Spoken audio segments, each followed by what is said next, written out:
All right, guys, it's here. This is the moment you've all been waiting for. In Act 1, Scene 5, Romeo finally meets Juliet. So here's a quick summary of the scene. Capulet welcomes Romeo into his party. He doesn't know it's Romeo because he's wearing a disguise. Remember, this is a masquerade party. And Romeo sees Juliet for the first time.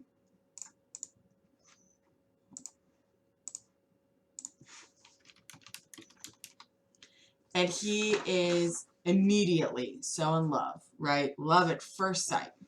He loves her so much.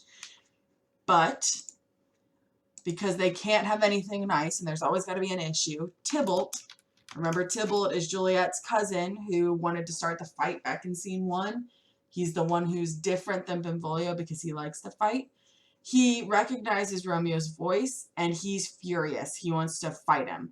But Capulet says to leave Romeo alone, and then Romeo finally meets Juliet. They fall in love, and then they learn that they're from rival houses and that they should never be together.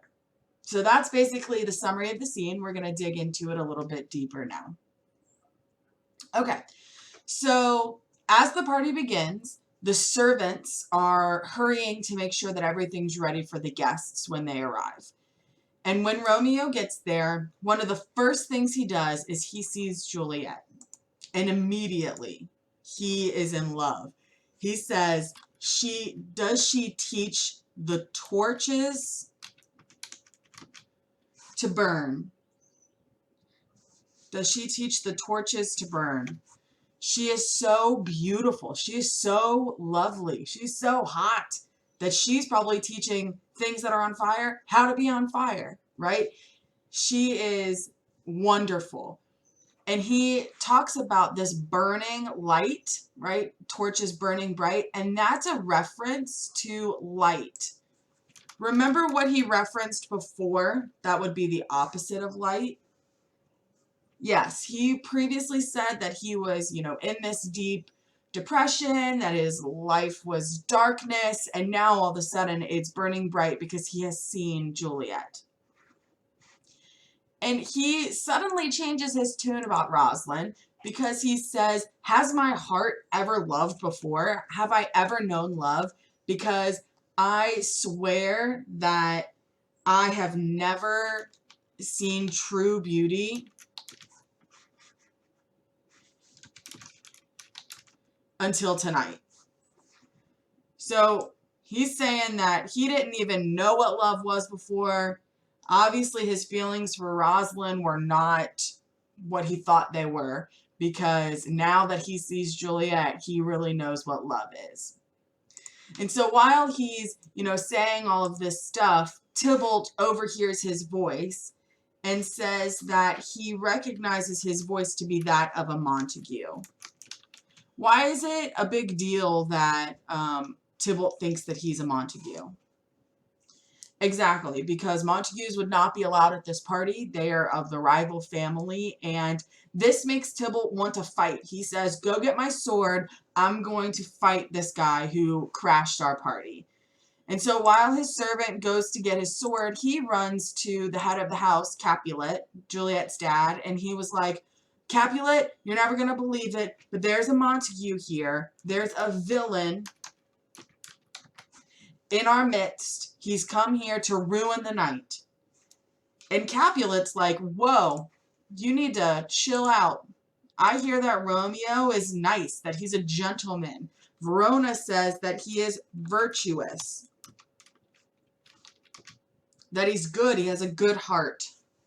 I can spell. And Capulet tells Tybalt, leave him alone. Don't worry about him being here. He has a good reputation. He's not going to cause any trouble. You don't cause any trouble.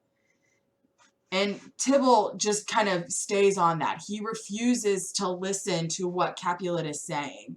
And finally, Capulet gets kind of mad at him. And he was like, Tybalt, you need to listen up. I am the master here. And you will make a mutiny of the night. You're going to ruin the night. You're going to ruin everything if you don't stop it. So Capulet orders Tybalt not to fight, or he's going to ruin the party. How do you think Tybalt reacted to that?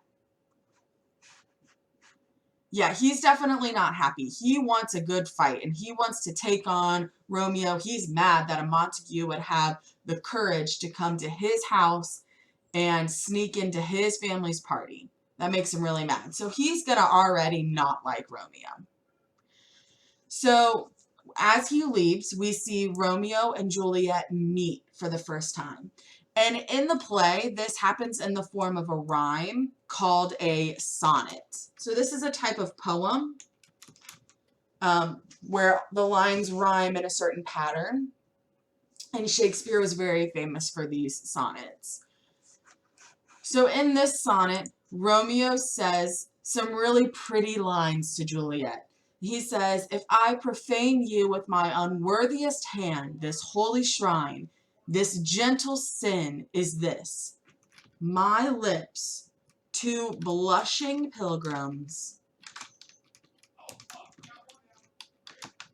ready stand to smooth that rough touch with a tender kiss." He's going to kiss Juliet. And this is a form of figurative language. What form of figurative language do you think this is? Right, it is a metaphor.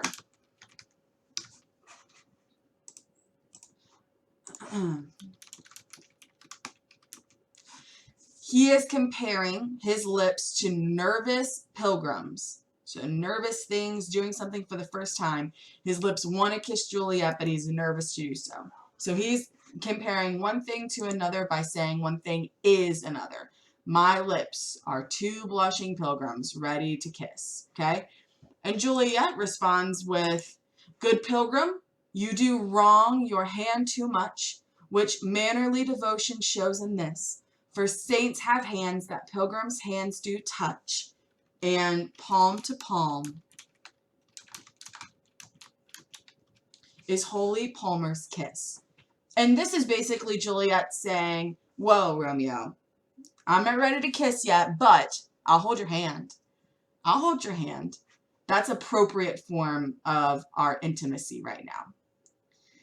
So they are in love. And finally, Romeo gets Juliet to kiss him. And when this happens, Juliet is quickly pulled away by the nurse because Juliet's mother wants to see her. Why do you think Juliet's mom wants to see her? Who is she supposed to be talking to at this time? Very good, Paris. She's supposed to be talking to Paris, and so her mom's a little mad that Juliet is off gallivanting with somebody else and she hasn't seen her with Paris.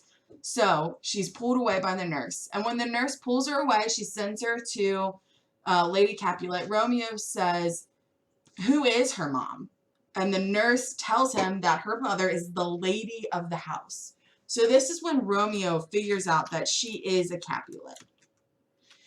And he is devastated. He is so sad to find out that she is a Capulet because he knows that that means that they can't be together. And, you know, after he's getting ready to leave and everything's kind of wrapping up, Juliet asks the nurse to find out what Romeo's name is. And she says, "If he be married, my grave is like to be my wedding bed." And this is a form of figurative language too. Do you remember the type of figurative language that uses the word like? Very good. This is a simile. She's comparing her wedding bed to her grave. And she brings up grave, this idea of dying. And this is another form of something that we saw in the last scene where the author makes a little bit of a hint as what's to come. And do you remember what that's called? Exactly, foreshadowing. And so Shakespeare is going to have a little bit of foreshadowing when he's talking about her grave, her untimely death again. And when Juliet finds out that Romeo is not married, but he is the only son of her great enemy, what does that mean? Yeah, he is the only son of the Montagues, the one family in the whole town that her family does not get along with. And Juliet is heartbroken. She says, "My only love sprung from my only hate." This means, I've never loved before. I finally find love, and he's a member of the family that my family hates. And so now they are in love, but they can't be together. So what are they going to do?